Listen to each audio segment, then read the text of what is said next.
Have you ever felt like the church let you down, or you just stopped going because something wasn't either meeting your needs, or you didn't like the people, or you felt like the people didn't like you? Well, I'm going to encourage you today. If you've left the church body because of something, whether you felt like people are hypocrites or the worship style wasn't meeting your needs, they didn't have enough programs for your family, I'm going to encourage you today to go somewhere. So here's some criteria that I definitely think you should look for. One, it should be a Bible believing, Jesus professing, accurate place. The word should be correct. Two, you should feel the spirit and love there. That's really it.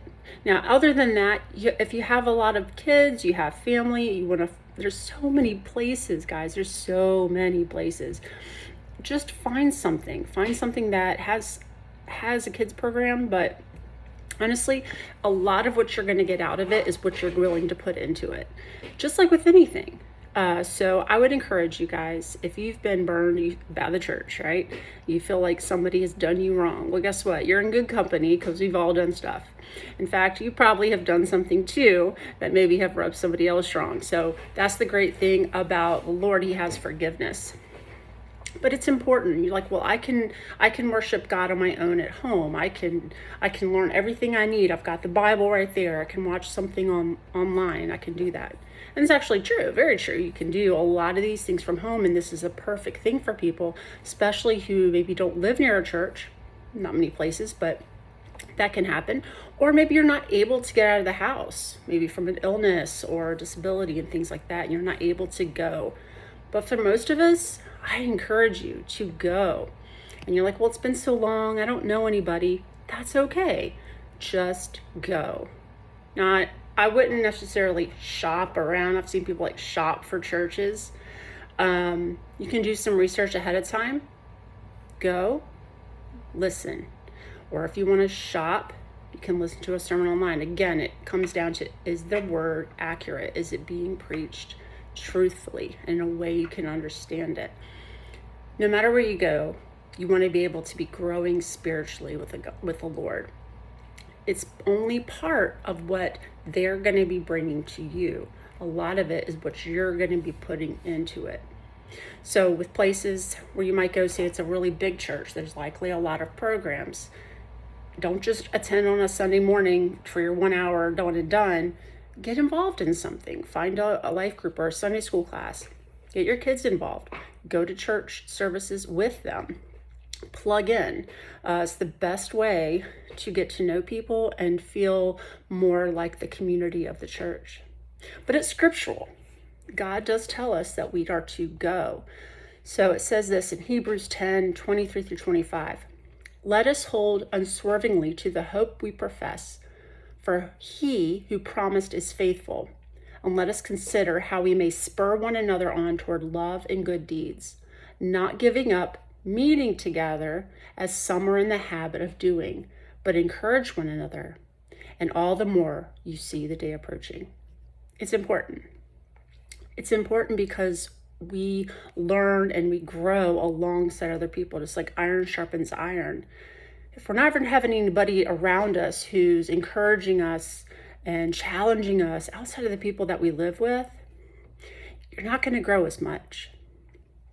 I find it's very helpful for somebody that I know, maybe in my group, even might share something from their life, and I'm listening and I'm like, wow, yeah, actually that, it changes something in my mind. It makes me look at a situation maybe that I'm in differently, or just the way I look at something differently.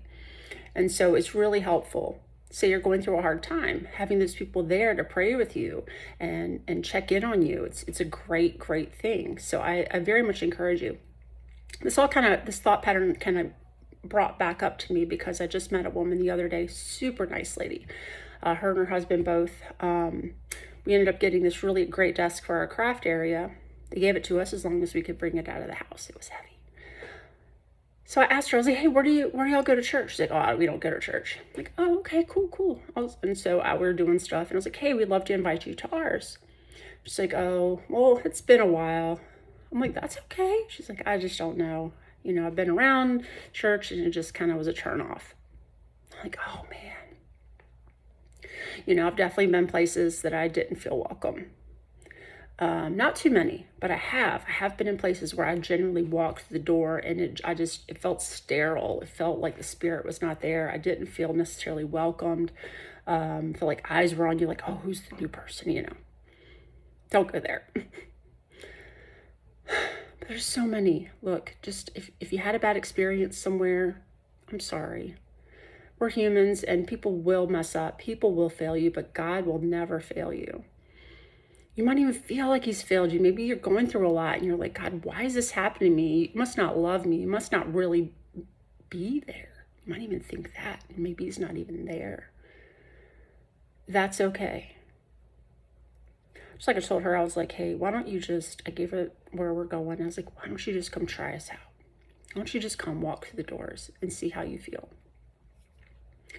You know, she has my number. I'd love to see it. She comes and I can show her around and introduce her to some folks.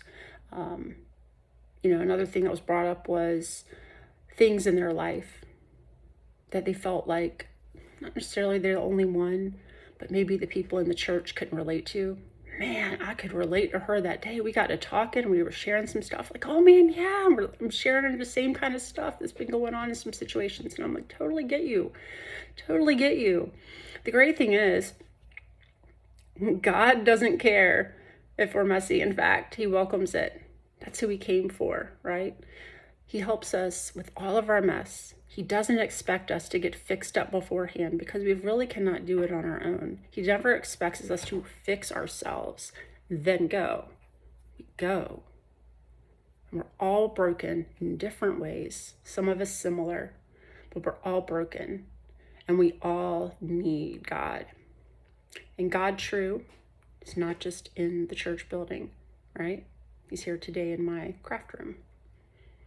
But it's important for us to come together, just like the word says, just like 1 John 1:7 says, but if we walk in the light as he is in the light, we have fellowship with one another, and the blood of Jesus, his son, purifies us from all sin. So there's a lot there in that verse to unpack, but where I want to kind of talk about is how we're to fellowship with one another. And we're fellowshipping together under his guidance. And so when we're in a church body and they're teaching accurately, you feel the spirit there, we're in God's light.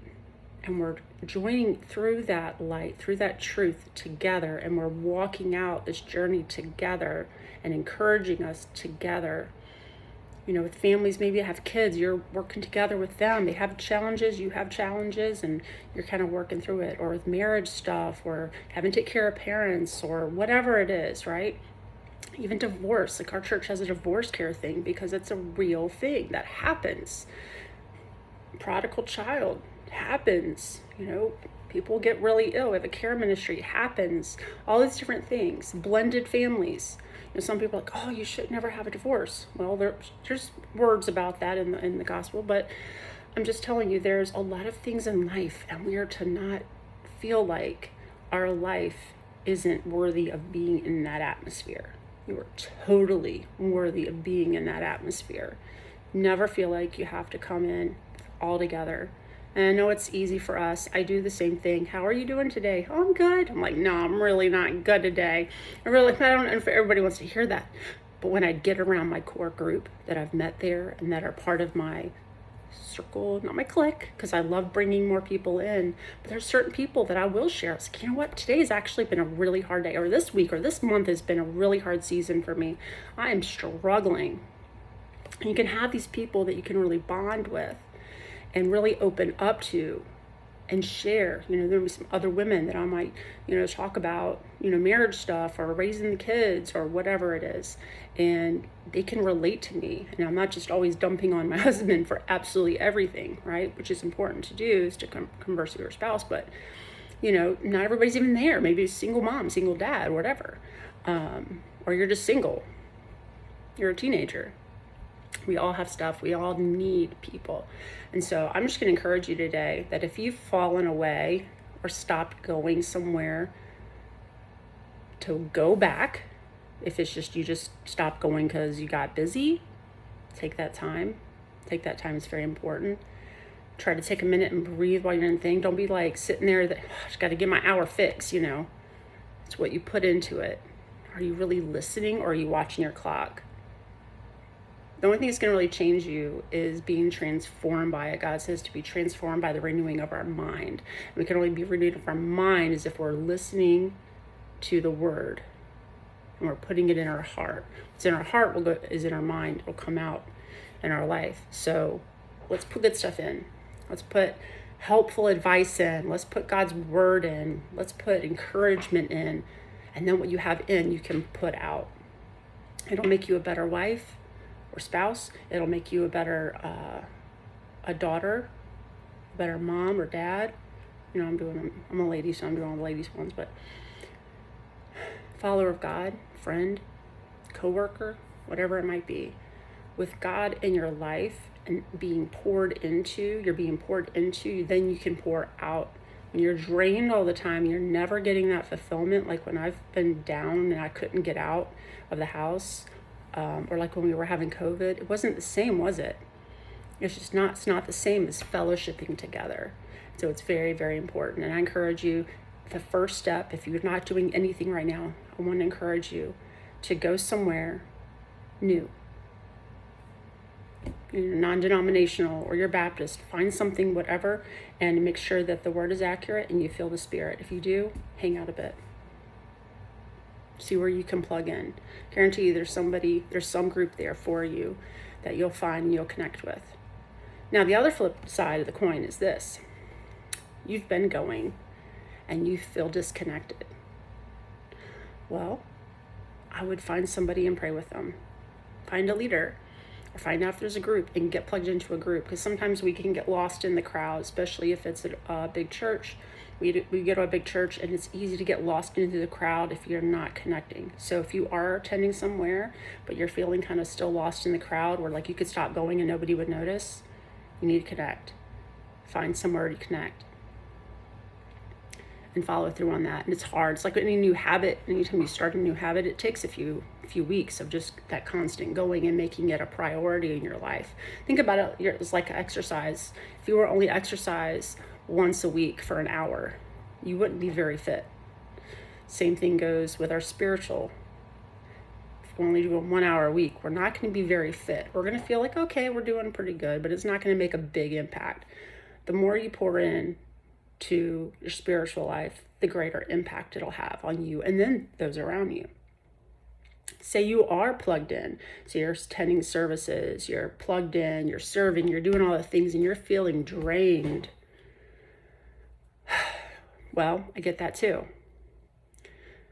Sometimes it's okay to even take a step back and reassess. Not that you're stepping back from time with the Lord, but maybe you need to step back from the amount of serving you're doing. And trust me, as somebody who is like, let's go, like never want to say no to any of it.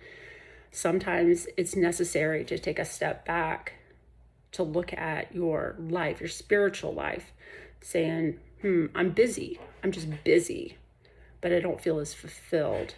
So maybe you need to take a step back for a period of time, or maybe like if you're serving every week, maybe every other week, or do something where it's you're less demanded. And it can be hard, especially if you're in a smaller church, where it's like, I'm used to this, like where there's like a small group of people who does like all the things. You could present it like this. You could say, hey, well, I'm going to back up. So somebody who's not serving right now will have an opportunity to serve. And that's hard. I get it, because it's like for some reason those people did not want to raise their hand and say, yeah, I'll help with the children's ministry, or I'll stay in nursery, But when you give them the opportunity to see that they have a place and a purpose and a need too, and actually that will fulfill them as well by stepping up. So lots of things. And when you're in service this week, say you're regular attending, you see somebody who looks new. They might have been going there a while. You don't know. I encourage you to go up and say hello to them, and make people feel welcome, because the worst thing that happens to people when they come into a church building and they're new or pretty new and nobody acknowledges them, they don't want to go back. So try to keep your head up, look around for people that you don't know and engage with them, because too often we seek out the people that we're comfortable with, that we talk with every week. We use it like a social club hour. Don't use it as a social club hour. If you can resist it, say hey to your friends and stuff, because you can get with them later, maybe in your small group, or if you have an activity during the week, right? And give them a call.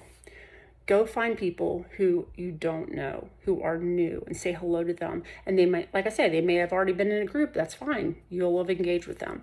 But good chance, if they look lost and they're walking around, they're pretty new. And they might just need you to come up to them and talk to them and say hello and how can I help you? You know, I've seen people looking around and they're trying to figure out where to go. And I'm like, oh, hey, awesome. How long have you been going here? Oh, it's our first day. I'm like, oh, awesome. You kids are wanting to go to, I'll show them where the kids thing is. I'll show them where the service is. I'll ask them, you know, how long have they been in the area? Just start talking to them. And you can kind of go from there. But it's very, very important for us to be a community in our church body. We should be very inclusive, not exclusive, right? So somebody might fit a different mold than you're used to. Dude, they're there. Go up to them. They very much likely will be a really cool person. And even if they're having a bad day and they're grumpy, hey, they're there. Maybe they'll leave feeling less grumpy. So just be that ray of sunshine in someone's day and share the love that Jesus has, because he wants to speak truth and love. So love on your people. And if you're not going somewhere, I encourage you this week, go try it out. I'm hoping that will help you, and I'm hoping you'll have a great start of your new journey. All right, guys, till next time.